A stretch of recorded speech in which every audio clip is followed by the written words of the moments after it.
bicara tentang kisah Dzulqarnain dulu sebelum kita masuk kepada kisah Ya'juj dan Ma'juj. Kisah Dzulqarnain ini sebenarnya dikisahkan dalam Al-Quran karena ada sebab turunnya. Di zaman Nabi SAW, orang-orang musyrik itu berupaya untuk mencegah dakwah Rasul dengan berbagai macam upaya. Salah satunya dengan cara mencari orang yang cerdas, orang yang berilmu untuk meruntuhkan dakwah. Jadi mencari dalil kepada orang alim, tapi bukan untuk mencari kebenaran, tapi mencari pembenaran untuk meruntuhkan dakwah. Jadi orang-orang musyrik itu orang-orang bodoh, karena tidak diturunkan kepada mereka kitab-kitab dari langit. Berbeda dengan orang Yahudi dan Nasrani, diturunkan padanya Taurat dan Injil. Sehingga orang-orang musyrik ini, pembesar-pembesar mereka datang ke Madinah, kemudian bertanya kepada orang Yahudi tentang sosok orang yang mengaku nabi di daerahnya, maksudnya Nabi SAW. Maka orang-orang Yahudi mengatakan kepada orang-orang musyrik, kalau memang orang yang mengaku nabi di daerahmu betul-betul seorang nabi, tanyakan kepadanya 3 perkara. Kalau dia sanggup menjawab, berarti dia seorang nabi. Tapi kalau dia tidak sanggup menjawab, dustakan kenabiannya.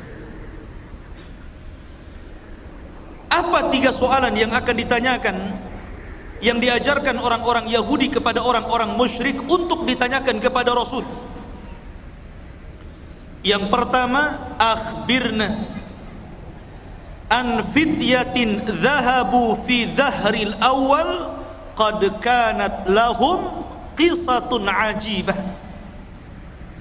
Tanyakan kepada orang yang ngaku nabi itu tentang beberapa anak muda di zaman awal-awal yang mereka memiliki kisah yang ajaib. Siapa anak-anak muda itu? Kemudian yang kedua, akhbirna an rajulin tawafan balagha masyariqal ardi wa magharibaha. Tanyakan juga kepada orang yang ngaku nabi itu tentang seorang laki-laki yang berkeliling dunia sampai ke arah barat dan sampai ke arah ujung daripada timur. Kemudian yang ketiga, akhbirna anir ruh wa mahi. Tanyakan juga kepada dia tentang apa itu ruh. Akhirnya orang-orang musyrik sudah mendapatkan apa yang mereka kehendaki untuk ditanyakan kepada Nabi SAW, bukan untuk mencari kebenaran. Tidak, mereka hanya hendak menghalang-halangi dakwah Rasul saja supaya didustakan manusia. Akhirnya para pembesar Quraisy sesampainya di Mekah, mereka datang kepada Nabi SAW. Mereka mengatakan, ya Muhammad, sesungguhnya kami memiliki 3 soalan. Kalau engkau sanggup menjawab, maka engkau adalah seorang nabi, amanna bik, pasti kami akan beriman kepadamu. Tapi kalau engkau tidak sanggup menjawab, memang engkau ini nabi palsu, pendusta. Akhirnya Nabi SAW mengatakan, silahkan tanyakan saja. Maka kemudian orang-orang musyrik ini bertanya tentang 3 soalan tadi. Saking senangnya Nabi SAW, kalau seandainya Rasul bisa menjawab 3 soalan itu, mereka akan beriman. Nabi SAW menjanjikan dengan kata-katanya, saukhbirukum ghadan, besok saya kabarkan jawabannya. Dan Nabi SAW lupa mengatakan insya Allah. Saking senangnya Nabi SAW sampai tidak mengatakan insya Allah, hanya mengatakan baik, besok saya akan jawab pertanyaan.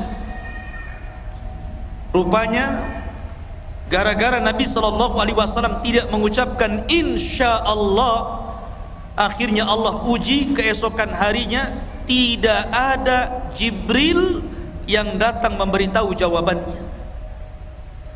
1 hari, 2 hari, 5 hari, 10 hari, sampai 15 hari, sehingga mulai orang-orang musyrik menganggap bahwa Nabi ini seorang pendusta, khianat, janji malah diingkari. Dari situlah Nabi SAW sesak dadanya. Akhirnya pada hari ke-15 malaikat Jibril turun dan menurunkan surah Al-Kahfi, dan ini sebagai jawabannya. Adapun anak-anak muda yang berada di zaman awal yang mereka terjerembab dalam gua, mereka adalah Ashabul Kahfi, yang Allah firmankan am hasibta anna ashabal kahfi warraqim kanu min ayatina ajaba. Apakah engkau mengira bahwa anak-anak muda yang terjerembab dalam Al-Kahfi, gua yang dalam itu, warraqim, raqim itu papan yang ada nama-nama Ashabul Kahfi, itu disebut raqim, dan itu tertera di dinding depan gua Al-Kahfi itu. Dan mereka adalah tanda-tanda kebesaran kami yang luar biasa, yang ajaib.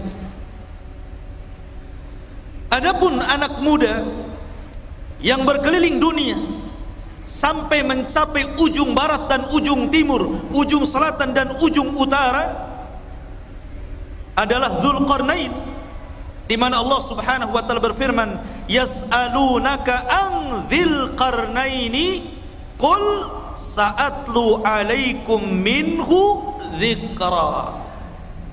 Mereka bertanya-tanya kepadamu tentang siapa Dzulqarnain. Kata Allah, katakan ya Muhammad kepada mereka, saya akan cerita, saya akan bacakan kepada kalian sedikit dari cerita Dzulqarnain. Kata-kata minhu itu menunjukkan sedikit, karena memang Al-Quran tidak panjang lebar menceritakan Dzulqarnain, tidak sebagaimana cerita Ibrahim, cerita Nabi Musa dan yang lain, hanya cuplikan kecil. Tapi itu sudah menjawab pertanyaan orang-orang Quraisy. Adapun ruh, maka Allah katakan yas'alunaka 'anir ruh qulir ruhu min amri rabbi. Mereka bertanya tentang ruh, katakan ruh itu urusan Rabbmu. Karena ruh itu sampai hari ini walaupun teknologi sudah canggih, nggak ada yang bisa mendeteksi ruh itu seperti apa. Sehingga ruh itu urusan Allah Subhanahu wa taala. Dari sini ikhwatu fiddin muliakan Allah Azza wa Jalla, sebab cerita Dzulqarnain itu dari sebab turunnya ayat ini dari pertanyaan orang-orang Quraisy. Dan subhanallah ikhwan, gaya dakwah orang-orang Quraisy itu ditiru oleh sebagian orang-orang yang tidak suka dengan dakwah. Terkadang ada orang jahil, dia ingin menghancurkan dakwah. Caranya apa? Bertanya kepada orang alim, tetapi yang tidak sepakat dengan orang alim yang hendak dijatuhkannya. Dia hanya minta fatwa saja. Setelah dapat fatwa bukan diamalkan, tapi untuk menjatuhkan lawan. Makanya banyak orang-orang alim yang alimnya itu bukan untuk memperbaiki manusia, terkadang untuk memecah belah manusia. Dan mereka adalah ulama ulama-ulama yang jelek. Ma'asyiral muslimin yang dimuliakan Allah Azza wa Jalla, cerita tentang Dzulqarnain. Dzulqarnain ini menjadi khilaf para ulama, apakah dia seorang raja, apakah dia malaikat, apakah dia seorang wali. Karena memang kisah Dzulqarnain ini kisah yang unik sekali. Bahkan Al-Imam Qatadah rahimahullahu ta'ala mengatakan bahwa di dunia ini tidak ada penguasa yang mampu menguasai sebagian besar dunia kecuali hanya 4 orang saja, yang 2 mukmin dan 2 kafir. Pertama, yang mukmin adalah Raja Sulaiman. Sulaiman menguasai sebagian besar dunia. Kemudian yang kedua, Dzulqarnain. Adapun yang kafir, yang pertama adalah Namrud, dan yang kedua Bukhtun Nasr. Ada yang mengatakan Al-Iskandar Al-Maqduni, tapi yang masyhur adalah Bukhtun Nasr. Dan keduanya kafir, baik Namrud ataupun Bukhtun Nasr yang menghancurkan Palestina itu. Lah salah satunya adalah Dzulqarnain. Dia penguasa yang berhasil menguasai barat dan timur, selatan dan utara, sehingga kemudian menjadi khilaf apakah dia seorang nabi, apakah dia seorang wali, ataukah dia malaikat. Ada yang mengatakan dia adalah malaikat, tetapi pendapat ini tentu sangat jauh sekali. Ada yang mengatakan dia seorang nabi berdasarkan zahir Al-Quran, karena dia diperintah Allah untuk menyampaikan wahyu Allah. Siapa yang beriman maka akan diperbaiki, siapa yang kufur maka akan disiksa dan diazab. Dan nanti saya akan jelaskan tentang rihlah beliau. Tapi pendapat yang masyhur, dan ini pendapat yang banyak dikuatkan para ulama, seperti Asy-Syaikh Ibnu Utsaimin rahimahullahu ta'ala, mengatakan bahwa dia adalah rajulun saleh, orang yang sangat soleh sekali, dan dia seorang raja dan penguasa dunia. Itulah Dzulqarnain.